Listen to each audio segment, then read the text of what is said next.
سامعین احتشام، ہم نے پچھلے جمعۃ المبارک میں آقا دو جہاں صلی اللہ تعالی علیہ وآلہ وسلم پر پہلی وحی کے نزول کی کیفیت اور اس پر ام المومنین سیدتنا خدیجہ الکبریٰ کی آقا سے محبت و عقیدت کو بیان کیا۔ جو بھول گئے ہیں ان کو بھی سلام، جنہوں نے یاد رکھا انہیں بھی سلام، جو چپ بیٹھے ہیں انہیں بھی سلام، جو نہیں بول رہے اللہ ان کا بھی بھلا کرے۔ آج ہم آقا دو جہاں کی اس وحی کی آگے تبلیغ اور اس رسالت کو بیان کرنے لگے ہیں جس پر اللہ جل وعلا نے محبوب دو عالم یعنی اپنے پیارے محبوب دو جہانوں کے محبوب کو اس وحی کے سلسلے میں جب آگے وحی کا تسلسل برقرار رکھا تو اس میں ایک وقت ایسا بھی آیا کہ جب کچھ دنوں تک وحی نہ اتری، آقا دو جہاں اللہ کے کلام کی لذت سے جب کچھ دنوں کے لیے محروم ہو جاتے ہیں، رب یہ چاہتا ہے کہ محب اور محبوب کے اشتیاق کو بڑھایا جائے۔ اب کچھ لوگ بدبخت کو جو پہلے سے ہی رسول اللہ کے منکر تھے وہ کہنے لگے کہ محمد صلی اللہ علیہ وسلم کو ان کے رب نے چھوڑ دیا ہے۔ اللہ کے حضرت نے فرمایا محبوب تیرے رخ صحبا کی قسم، تیرے زلف عنبری کی قسم، تیرا رب تجھے چھوڑنے والا نہیں۔ تو آج ہم یہاں تک بیان کریں گے وقت دعا تک اور اگلے جمعۃ المبارک اس سے آگے، لیکن اب ہم وہی گزشتہ سے پیوستہ بیان کرنے لگے ہیں کہ جب آقا دو جہاں صلی اللہ تعالی علیہ وسلم گھر تشریف لاتے ہیں، بستر آرام فرما ہوتے ہیں، پہلی وحی اقرا کے بعد دوسری وحی یا ایھا المدثر قم فانذر یہ نازل ہوتی ہے، اس کی چند آیات نازل ہوتی ہیں۔ تو اب وہ سیدہ خدیجہ جو ہر بات میں اپنے چچا زاد ورقہ بن نوفل سے جا کر مشورہ کیا کرتی تھی، ہم نے پچھلے جمعۃ المبارک میں ایک اشارۃ واقعہ کا ذکر بھی کیا تھا کہ آقا دو جہاں صلی اللہ علیہ وسلم 12 سال کی عمر میں جب جناب ابو طالب کے ساتھ ملک شام کے سفر پر جاتے ہیں تو بصرہ جو ایک شہر ہے، بصرہ نہیں وہ عراق کا شہر ہے، یہ بصرہ یہ ملک شام کا علاقہ ہے، وہاں ایک بحیرہ نام کا راہب تھا۔ اس نے آقا دو جہاں کو جب دیکھا کہ تشریف لا رہے ہیں، جس درخت کے نیچے بیٹھے ہیں جہاں آرام فرمایا ہے اس درخت کے سائے تلے تشریف فرما ہوئے ہیں، بادل بھی سایہ کیا ہوا ہے، حتیٰ کہ شجر و حجر بھی مصطفیٰ کی آمد پر حضور کو سلام پیش کر رہے ہیں۔ وہ ہر ایک کو نہ سمجھ آ رہی ہے نہ پتہ چل رہا ہے وہ حیرہ کو علم میں تھا۔ تو اس نے جب یہ بات کی تھی تو وہ غلام میسرہ بھی سن رہا تھا اور انہوں نے آ کر یہ ساری باتیں سیدہ خدیجہ کو بتائی تھی، اور سیدہ خدیجہ جب وہ پیغام لے کر یعنی غلام میسرہ سے سن کر یہ ساری باتیں اپنے چچا زاد ورقہ بن نوفل کے پاس لے کر جاتی ہیں بتانے کے لیے، تو وہ کہتی ہیں کہ یہ میں نے کس طرح اپنے غلام میسرہ سے سنا ہے کہ جس محمد بن عبداللہ کو میں نے اپنے کاروبار کے لیے بھیجا تھا ان کے ساتھ کس طرح کے معاملات کا معاملہ پیش آیا ہے۔ تو ورقہ بن نوفل کہنے لگے اے خدیجہ، عرب کے اندر ایک پیغمبر آخر کی آمد کی توقع تھی، وہ پیغمبر اس محمد بن عبداللہ کے سوا کوئی نہیں ہو سکتا۔ تو جیسے سیدہ خدیجہ حضور کی اس عمر کے مبارک کے اندر 25 سال کی عمر میں دیکھے جانے والے سارے معجزات غلام میسرہ کی زبان سے سن کر ورقہ بن نوفل کو بتاتی تھی، ویسے ہی آج دو بار جو وحی آئی، ایک وہ جو جبل نور میں نور علی نور آقا پر اقرأ بسم ربک الذی خلق کا پیغام آیا، اور ایک یہ جو یا ایھا المدثر کا پیغام آیا حضور کے گھر میں۔ تو خدیجہ یہ دونوں پیغام بھی لے کر ورقہ بن نوفل کے پاس پہنچ جاتی ہے۔ ورقہ بن نوفل جو ہے اس وقت بہت بوڑھے ہو چکے ہیں، علماء سید نے لکھا ہے کہ ان کی آنکھوں میں موتیے سی سفیدی اتر آئی ہے، لیکن جب انہوں نے یہ بات سنی کہ آج ایک نووارد آیا ہے جو ملکوتی مقدس پیغام لے کر جبل ہرا میں غار ہرا میں جبل نور میں آیا ہے، اور محمد مصطفیٰ کو یہ پیغام یعنی سورۃ العلق کی ابتدائی 5 آیات اور سورۃ المدثر کی چند آیات سنائی، جو ہی ورقہ بن نوفل نے یہ بات سنی تو اس کی حیرت سے یہ سفید پوتیے والی آنکھوں کے اندر ایک دم چمک آ گئی اور وہ اٹھ کے بیٹھ گئے اور بے ساختہ بول اٹھے سبحان اللہ۔ ورقہ بن نوفل سبحان اللہ بول کر کہتے ہیں پاک ہے وہ ذات، اور یہ بات جو تو مجھے بتا رہی ہے اور جو کلام سنا رہی ہے یہ وہی تو ناموس ہے، یعنی یہ وہی تو کلام ہے جو جناب موسیٰ پر کوہ طور پہ اترا تھا، اور یہ وہی سچا کلام ہے جو اللہ اپنے چنے ہوئے پیغمبروں پر اتارتا ہے جنہیں ماننا لازم ہو جاتا ہے۔ اب ورقہ بن نوفل کہنے لگا ابھی میں نے محمد بن عبداللہ کو دیکھا تو نہیں، لیکن میں اس پر نازل ہونے والا کلام اے خدیجہ تیری زبان سے سن کر ہی ماننے والوں میں سے۔ انہوں نے سیدہ خدیجہ کو مبارکباد دی اور کہا کہ وہ آقا دو جہاں صلی اللہ علیہ وسلم کو ان کی طرف یعنی ورقہ بن نوفل کی طرف سے ہدیہ تبریک کانگریچولیشنز مبارکبادیاں پیش کریں اور کہیں کہ اے پیارے محمد بن عبداللہ، ورقہ بن نوفل یہ کہتا ہے کہ اگر بقیہ حیات میں زندہ رہا تو میں آپ کی خدمت کو اپنے لیے سعادت سمجھتے ہوئے کروں تیرے نام پہ جاویدہ۔ ورقہ بن نوفل نے اپنے موتی جیسی سفید آنکھوں سے آقا دو جہاں صلی اللہ علیہ وسلم پر اترے ہوئے کلام کو جب سنا ہے اور ان کی آنکھیں جگمگانے لگی ہیں، اس نے یہ ساری باتیں سن کر آقا کی شان میں ایک شاندار قصیدہ لکھ کر وہیں بیٹھ کر حضور کی شان میں نعت مصطفیٰ بیان کیا، اور اس قصیدے کو ابن حشام نے اپنی سیر میں لکھا ہے، ہم وہ سارا بیان نہیں کر سکتے، اس میں سے چند جملے ہی اگر بیان ہو جائیں تو بڑی بات ہے، اسی حوالے سے اور زیادہ بھی بڑی باتیں ہیں میرے پاس، لیکن وقت چونکہ جمعۃ المبارک میں کم ہوتا ہے میں چاہتا ہوں کہ تھوڑے وقت میں زیادہ کچھ آپ کے گوش گزار کر دیا۔ وہ قصیدہ پھر کسی وقت ذرا آگے چلتے ہیں۔ سیدنا ورقہ بن نوفل وقت گزرنے کے ساتھ ساتھ بوڑھے ہو گئے، زیادہ عرصہ زندہ تو نہ رہ سکے لیکن خوش نصیب امت مسلمہ کے فرد بن گئے۔ اور یاد رکھیے گا یہ جملہ بہت بڑا ہے، یاد رکھیے گا آقا دو جہاں نے جب اعلان نبوت کیا تو اب شروع میں غریب لوگ ہی تھے، غریب ہی تھے جو آقا دو جہاں کے اعلان نبوت پر سر تسلیم خوف کرتے ہوئے حضور کے قدموں سے لپٹتے جا رہے ہیں۔ اسی دن جس دن آقا دو جہاں کو 2 مرتبہ وحی نصیب ہوئی تھی، اسی دن آپ کو آپ کے بچپن کے دوست ملے جنہیں سیدنا ابو بکر صدیق کہا جاتا ہے۔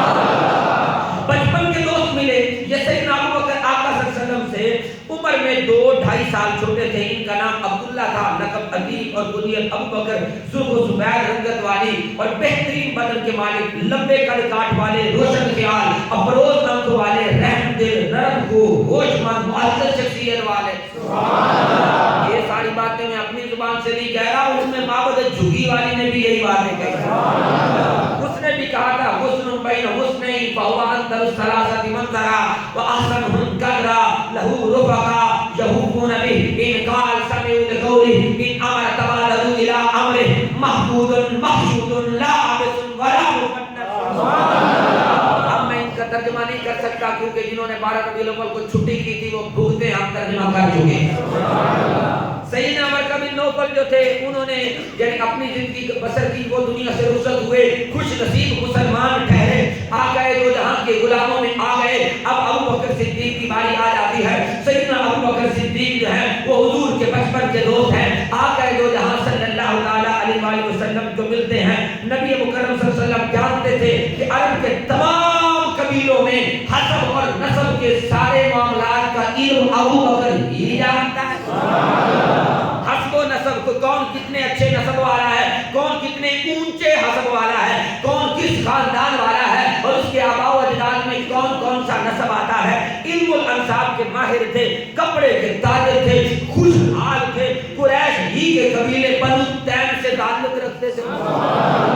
یاد رکھیے گا خوشحال لوگوں میں سے پہلا ابو بکر ہے جس نے نبی کے قدموں میں اپنا سر رکھ کر کہا کروں تیرے نام پہ جان۔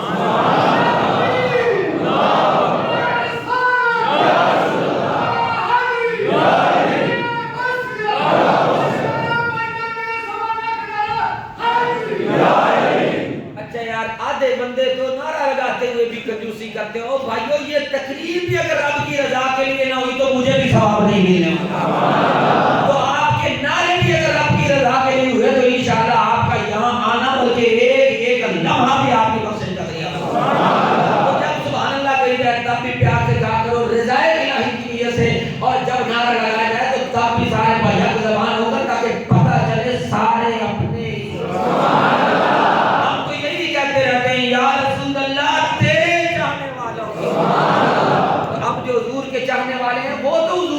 نام پہ اپنا سر قربان کرنے کے لیے اپنے ہاتھوں کو بلند کیا کرے نا یار. آقا دو جہاں نے جب سیدنا ابو بکر صدیق کے سامنے غار ہرا میں خدا کا بھیجا ہوا پیغام سنایا, وہ فوراً ایمان لیا. اب میں ایک جملہ دینے لگا ہوں, حضرت ابو بکر صدیق ایمان لے آئے ہیں, لیکن آگے آئے گا ذکر میں کہ ابو لہب اور ابو جہل جیسے بدبخت نامراد رہ گئے ہیں. اس سے قبل کے حضور کے قلب نازک پر کوئی بات گرا گزرتی. آقا دو جہاں کے لیے اللہ نے ٹھارس بنداتے ہوئے کہا, اے پیارے ابو یاد رکھنا, وما ارسلنا فی قریۃ من نذیر الا قال مترفوها انا بما ارسلتم به کافرون. ہم میری دوڑے سلوڑے سننے والی قوم قرآن سن کے بھی سبحان اللہ کہے. اللہ نے اپنے محبوب کی ٹھارس بنداتے ہوئے کہا, اے محبوب وما ارسلنا فی قریۃ من نذیر, ہم نے جب بھی کسی بستی میں, جب بھی کسی شہر میں, جب بھی کسی سٹی میں, جب بھی کسی علاقے میں, جب بھی کسی سلطنت میں من نذیر کوئی ڈر سنانے والا بھیجا. لگتا ہے آپ پیچھے والی تقریر بھول جاتے ہیں, میں تو سمجھا مجھے یہ بیماری ہے, لیکن تھوڑی تھوڑی آپ کو بھی پیار والی ہو گئی ہے. پچھلی دوسری وحی میں لفظ یہی تھے, یا ایھا المدثر, اے چادر اوڑھنے والے, تم اٹھیے فانذر, ڈر سنائیے. پہلی وحی تھی اقرا, پڑھیے.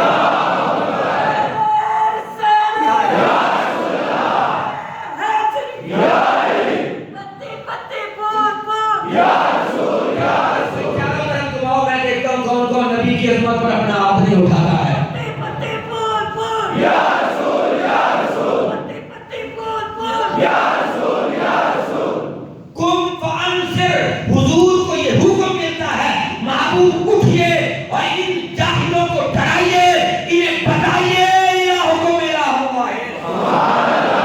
خطیب سے سننا آپ نے ہوتا ہے. تھوڑا ماحول پیدا کیا کرے نا, تاکہ مجھے بھی سنانے میں مزہ آئے. جو آپ کی زیارت ہوتی ہے تو وہ 8 دن والی محبت کا کوئی نہ کوئی تو اثر ہونا چاہیے نا. تم اٹھیے فانذر, انہیں ڈرائیے.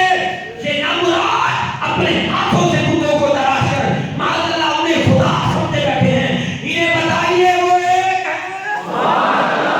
جب آپ بتائیں گے تو یہ بدبخت آپ کے دشمن ہو جائیں گے, لیکن محبوب آپ نے گھبرانا نہیں ہے, سارا زمانہ بھی دشمن ہو جائے, آپ کا خدا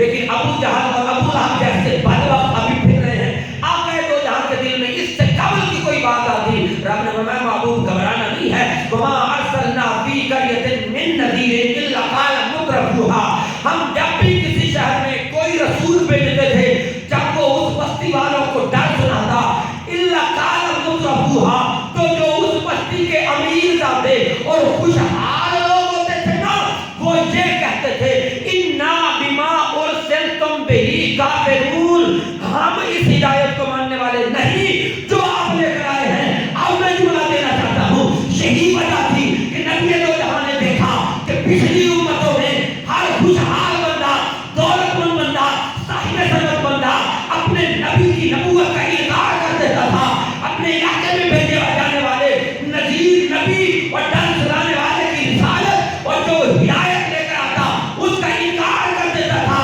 لیکن رب کریم نے اس امت میں خوشحال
موجود ہیں.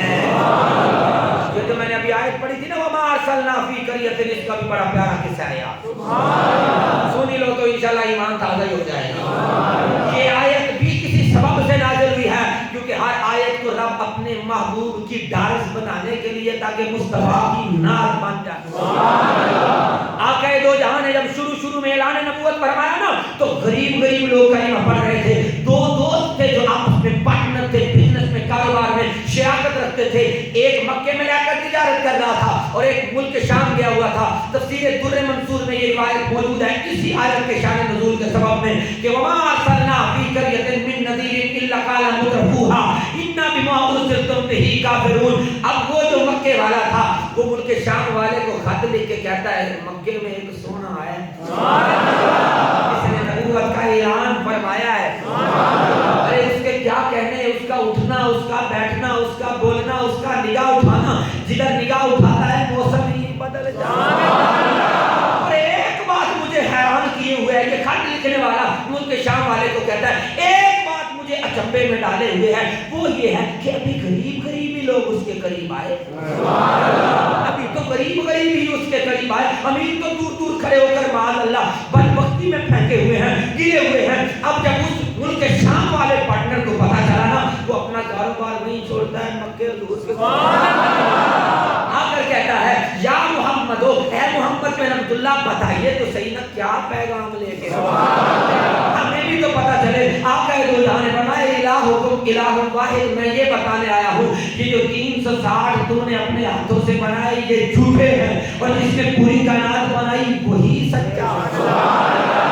سمجھیے گا اس نے چند اور سوالات کیے، جب اس کے سوالات کمپلیٹ ہوئے وہ کلمہ پڑھ کے مسلمان ہو گیا. آقا دو جہاں نے پوچھا کئی بار تجھے کیسے پتا چلا میں سچا، تجھے کیسے پتا چلا کہ میں اللہ کا نبی اور رسول ہوں؟ تو تب یہ آیت نازل ہوتی ہے. اس نے جو جملہ بولا وہ کہنے لگا اے اللہ کے پیغمبر میں نے سابقہ آسمانی کتابوں کو پڑھا تھا، اس میں نے آپ کا یہ وصف بھی دیکھا تھا کہ وہ نبی امی جو نبی آخر الزماں ہوگا جس کے سر پر ختم نبوت کا تاج سجایا جائے گا، اس کی ایک خوبی اور سب سے بڑا وصف یہ ہوگا کہ اس کے کلمہ پڑھنے والے اور اس کے نام پر گردنے کٹوانے والے غریب ہی ہوں گے.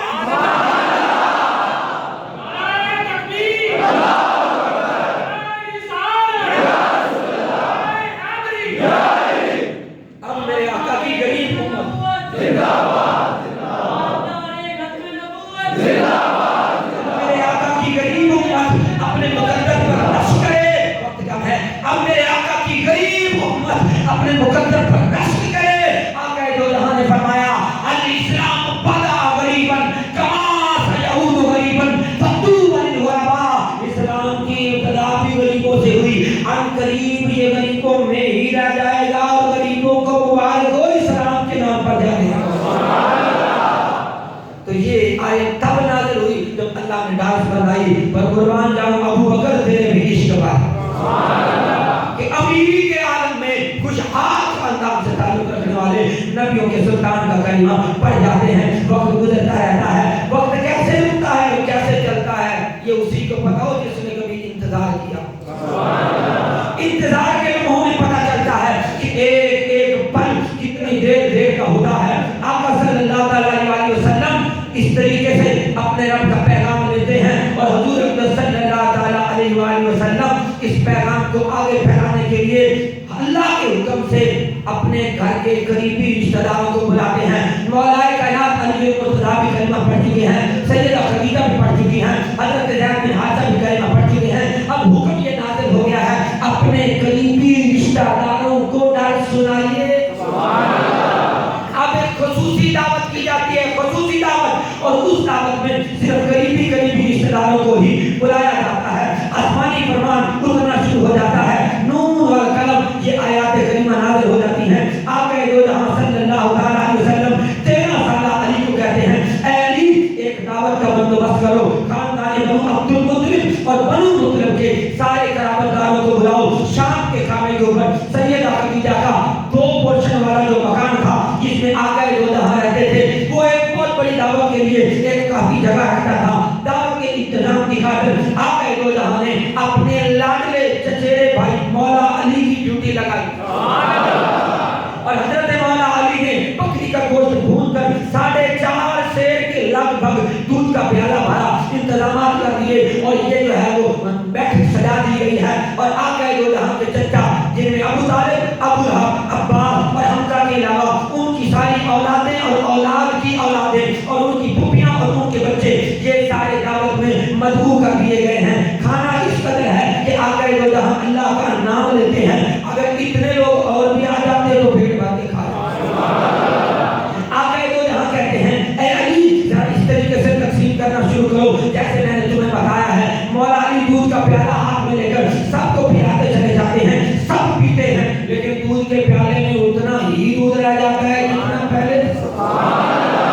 سب لوگوں نے اس شام کھانے کے اندر ایک غیر معمولی برکت محسوس کر لی تھی۔ ابو جہل کہنے لگا، ابو لہب بول اٹھا کہنے لگا بھتیجے تم نے ہم پر کیا جادو کر دیا ہے؟ ہم کھانا کھا تو رہے ہیں لیکن کھانا کم نہیں ہو رہا۔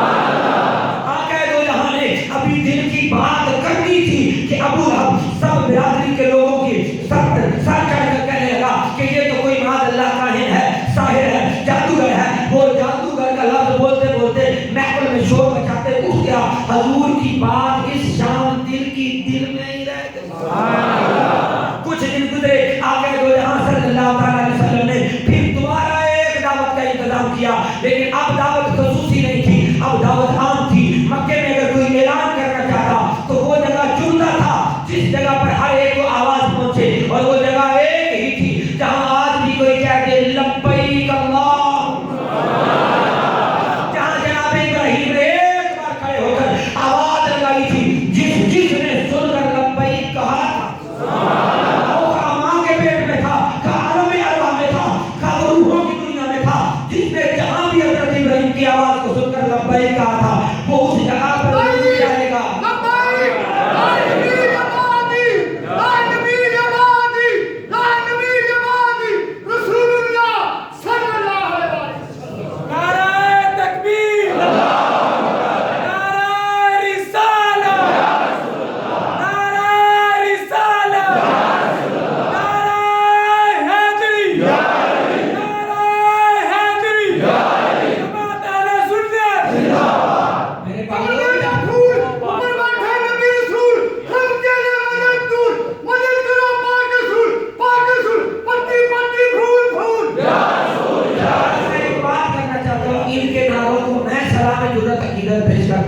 بھائی جب کوئی بول رہا ہوتا ہے نا تو بلانے والا خود بلوا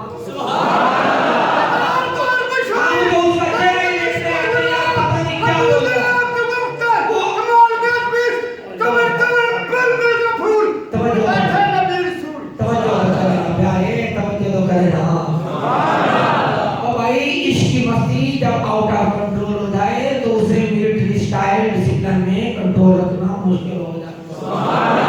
آپ برداشت کر لیجئے انشاءاللہ سینہ رونا ہو جائے۔ آقا دو جہاں وہ مقام چنتے ہیں جہاں پر لبیک کہنے والے کی آواز ہزاروں کروڑوں سینکڑوں میلوں کیا زمینوں سے آسمان کا راستہ کرتی ہوئی عالم ارواح میں ماؤں کی پیٹوں کے اندر موجود بچوں کے سینوں میں بھی پہنچ جاتی ہے، اور جو لبیک پر لبیک کہہ دیتا ہے اس کی بھی مہر لگ جاتی ہے کہ زندگی میں اس نے بھی یہاں آنا ہے۔ سبحان اللہ۔ آقا دو جہاں نے خانہ خدا بیت اللہ کعبۃ اللہ شریف کے گرد گرد پہاڑوں میں موجود ایک پہاڑ پر چڑھ کر جسے صفا کہا جاتا، سبحان اللہ، اس صفا پہاڑی کے اوپر جہاں کبھی کھڑے ہو کر حضرت سیدنا اسماعیل ذبیح اللہ کی اماں سیداتنا ہاجرہ نے صفا سے دوڑ کر مروا تک اور مروا سے دوڑ کر صفا تک اپنے بچے کی جان بچانے کے لیے دوڑ لگائی تھی۔ اللہ کو حضرت ہاجرہ کی ادا ایسی پسند آئی وہ تو چلی گئی پر دوڑیں آج بھی لگ رہی۔ اللہ زمانے والوں کو بتانا چاہتا ہے کہ اللہ اپنے پیاروں کی اداؤں کو بھی اپنی عبادت بنا لے، پر پیارے کی ادا اللہ کو پسند آئے تو وہ بھی عبادت کا حصہ بن جاتی ہے۔ آقا صفا پہاڑی پر چڑھے، لوگوں کی طرف اپنی طرف متوجہ کیا اور پکار کر کہا زمانے والوں کیا تم جانتے ہو میں کون ہوں؟ سبحان اللہ۔ ہائے ہائے ہائے، اے کاش آپ سمجھ جاتے، اس سے پہلے بھی لوگوں نے خدا کی طرف بلایا تھا۔ حضرت موسیٰ علیہ السلام جب اللہ کی طرف لوگوں کو بلانے آئے تھے تو انہوں نے خدا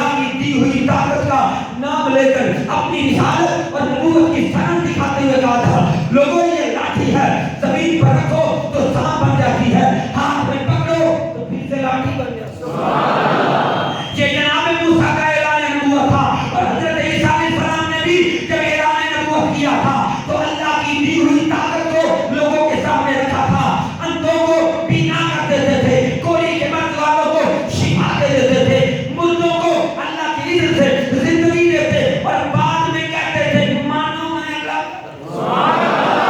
میں بہت بڑا جملہ دینے لگا ہوں جملے کے وقت میں گنجائش نہیں ہے شاید آپ سمجھ جائیں مصطفیٰ جان احمد تیرے اعلان نبوت پر بھی نبی شہزاد کا خاندان قرآن حضرت موسیٰ اعلان کریں لاٹھی دکھاتے ہیں اپنا معجزہ دکھاتے ہیں جناب عیسیٰ اعلان کریں مردوں کو زندگی کا معجزہ دکھاتے ہیں بیماروں کو شفا یابی کا معجزہ دکھاتے ہیں اندھوں کو بینائی کا معجزہ دکھاتے ہیں محمد عربی 55 سے لے کر 40 سال کی عمر تک مکے والوں کے اندر رہا جب صفا پہاڑی پر کھڑے ہو کر اعلان نبوت کہتا ہے یہ نہیں کہتا آؤ میں تمہیں معجزہ دکھاؤں کہتا ہے میرے 55 سے لے کر اب تک دیکھو مجھے کیسا سمجھتے ہو میرا بچپن تمہارے سامنے میری جوانی تمہارے سامنے میں چاند قدموں میں لا کر نہیں دکھاؤں گا میں سورج ٹکڑے کر کے نہیں دکھاؤں گا سورج قدموں میں ملا کر یہ چاند ٹکڑے نہیں تم چاہو تو یہ بھی کر دوں گا لیکن آج اعلان نبوت ہونے لگا ہے مصطفیٰ جان رحمت اپنی نبوت کی سند اور دلیل کسی معجزے کو نہیں اپنی ذات کو بنا کے کہتے ہیں محمد تو ہے ہی سلام بھائی کو لبیک یا رسول اللہ لبیک لبیک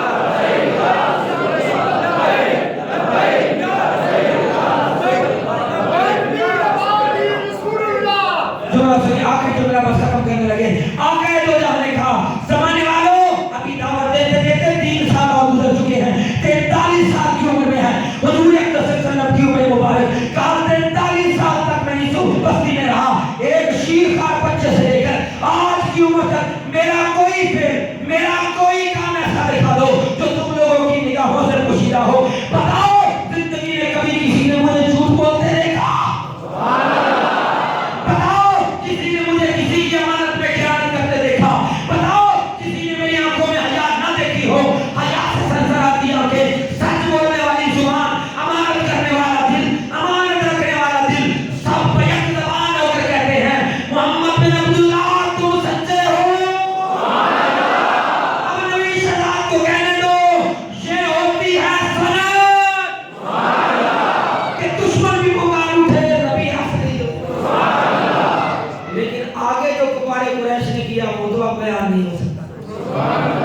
اللہ تعالیٰ کی بارگاہ میں دعا ہے جتنا اس کی رضا کی نیت سے آپ نے سنا باقی اگلے جمعہ تک موبائل اور بھائی ساری زندگی بھی ختم ہو گئی تو میرے مصطفیٰ کی توفیق ختم